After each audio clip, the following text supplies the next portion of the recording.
Okay, it's late September. How have we done in the garden? We've done pretty good. Um, yeah, pretty pleased with the year considering we had nothing here at the start. So let me just take you around, still show you a little bit of still what's going on. Obviously we've cropped a lot of things throughout the year now, so we're on to the more later crops. Some of the plants are looking a little bit worse for wear, but we're still getting fruit, we're still getting leaves. Haven't had to do any vegetable shopping at all this year, so fantastic, and really pleased with the tomatoes as well. So here we go, let me show you. Okay, so first of all is cheeky curry squash. I've got loads of these going on in this little circle, which was the remains of the hotbed that I started the leeks off earlier in the year. So yeah, we're going to get a load of squash from that. And over here, these are from some shop bought pumpkins, actually got given last year. Saved some seeds, and we've got the pumpkins going on under there. Still quite small, but we've got a little while till Halloween yet, so they'll bulk up and go orange. Plenty of time before then, so plenty of those in there. The runner beans now, I'm leaving them. We've had so many green runner beans, so I'm going to leave the rest of them for the actual beans in the pods. And dry them out and save them. Use some of them the next year. To obviously reseed the runner beans because they've done really well, this variety, and also for eating and storing over the winter. So yeah, we've had loads and loads of beans off of them. What we've got over here, we've got more cheeky curry squash pumpkins. Absolutely loads of those coming on. I planted a lot of them. And they're supposed to be really sweet, really looking forward to them. Some really quite nice big ones in there. There's a good one. Oh.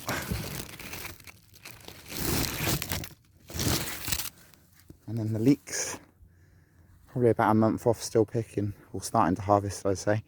We've got plenty of leeks really bulking up now. That'll keep us going for some of the cooking throughout the winter months. More squash, I'm afraid. This is butternut squash this time. So we've got some fruits, not as many as I'd like developing under there, but hopefully the leaves, when they start dying off, will reveal more fruits than I think we're getting at the moment. Some more beans here, some late runner beans that I planted, just going into flower, so we'll get some fresh load of green beans coming off of this shortly. And then we've got the corn. The corn is very close to being ready. I checked yesterday. Still a little bit white looking at the moment, and it is a golden variety, this one, Swift. So it's not sweetened up quite enough yet, but you can see the tassels have gone brown on the flowers now, so that's why I was checking. And you can see also starting to come off of the stalk at that right angle, which is a good indication that that corn is around about ready. So I did a little check in the end, but I'd say I've still got at least a week to go really before I want to pick it. Hopefully the squirrels won't get this lot, if not the dogs. Right over there, Zappa. Hey boy. Right then, over here we've had loads of courgettes off of these, and they are still going. Had non-stop courgettes throughout the year. I've been using loads of those to bulk up sauces and things, as well as roasting Mediterranean veg, things like that. The borehole scarlet borehole broccoli. Broccoli, what am I talking about? The scarlet borehole kale.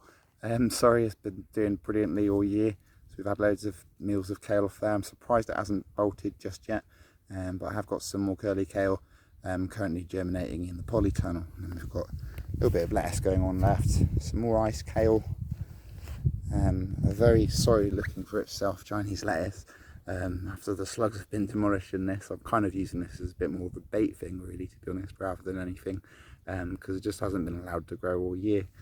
And then we've got our Nicotiana over here, looking really good, so should hopefully get some really nice leaves to dry out of that. Onto the last bed, looking a bit sorry for itself. It's all kind of freshly planted out, but also being eaten by a lot of things at the moment. I'm having quite a lot of trouble in this bed, to be honest. So we've got some Brussels sprouts, some red cabbage, some Chinese lettuce, and some more pak choy in there. Along with a little bit of oregano, just to try and fend some of the things off. And of course my trusty flamingo that's been helping me throughout the whole year fend off the birds. put it down every single thing I've seeded so far, and it seems to be doing a fantastic job. So we should really name them Flamingo. Any ideas are welcome. Right then, on to the polytunnel. And along the way, our new pest-free beds. We don't obviously keep all the pests out of all the veg in the garden. We want to encourage the wildlife, but there are some things that just grow better under a net.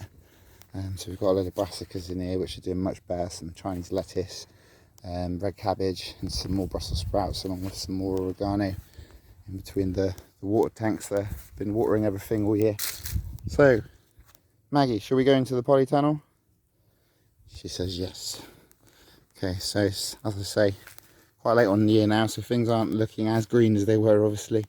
But still having cucumbers, still loads of tomatoes. A lot of people I know have picked their tomatoes now, thinking that they won't ripen, but I'm still having these ripen, and we're towards the end of September now, so I'm leaving them on for a little bit longer, keeping an eye on the forecast, and we'll see how we go. But these honeycomb tomatoes have been absolutely brilliant this year. I've had loads and loads of them since early July. Got some cucumbers still developing down here. Some slug-free pak joy, the red variety, which seems to be doing all right actually in here at the moment. And then we've got our our plum tomatoes, which I've been cooking loads of sauces with for the last couple of weeks or so.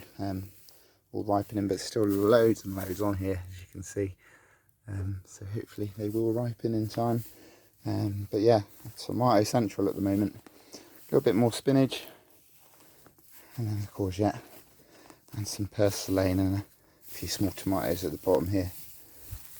So yeah, also got some beans going on, growing up here. And then just the propagating stuff. Oh, and also the peppers. Forgot to show the peppers.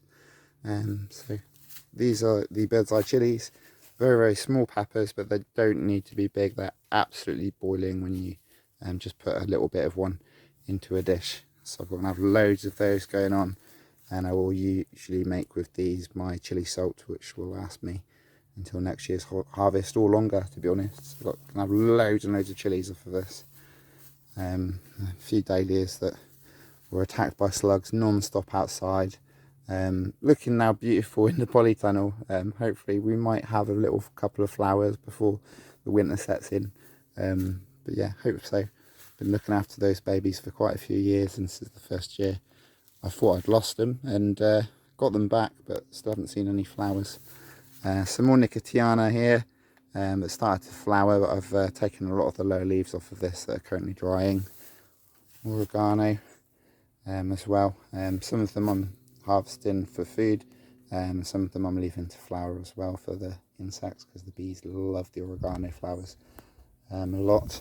I've now moved my avocado and my mango from outside into the polytunnel for the winter, because it's probably going to get a little bit too cold. I'm hoping it'll be warm enough to keep them in here. If it does get really, really cold, I will take them inside and protect them from any really severe frosts, but hopefully they'll do all right with the usual English winter we have here. And then my salvia also, my black and blue salvia, waiting for it to flower. It would normally be flowering by now, but again it got attacked by slugs very heavily at the start of the year. Started to grow again, almost flowered, and then got attacked by another wave of slugs. So this is the third growth round I've kept it again in the polytunnel, like the dahlias. We may see a couple of lovely beautiful flowers from that before the end of the season. So yeah, that's it. Cornmill late September. Hope you've enjoyed these diaries and what we've been getting up to. We'll see you soon.